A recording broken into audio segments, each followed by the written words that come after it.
ننګرهار مرستیال والی له یونیسف څخه د معیاري روغتیايي خدماتو وړاندې کولو غوښتنه وکړه. ننګرهار ولایت مرستیال مولوي عزیز الله مصطفی د یونیسف د روغتیايي څانګې مسؤل زوتاکا تکسیسي سره په لیدنه کې د جیک موسیقي قرارداد پای ته رسیدو او د روغتیايي خدماتو نوي انجو ته په انتقال خبرې وکړې او د معیاري روغتیايي خدماتو د وړاندې کولو غوښتنه یې وکړه. ننګرهار کامي ولسوالۍ کې د امیر المؤمنین حفظه الله د فرامینو د عملي کولو په موخه ولسی غونډه وشوه.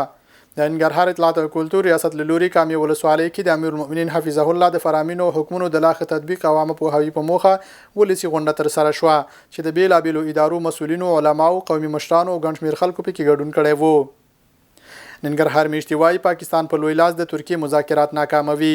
دوی وایي افغانان سوله خوښوي او په خبره کې چیرې څوک د تیری او جنگ اراده ولري نو دوی د خپل خاورې او نظام دفاع ته چمتو دي. د ننګرهار اطلاعات او کلتور ریاست لخوا د فکری ارغال د مخنیوي په موخه ځوانانو ته یو ورځنی سیمینار جوړ شو.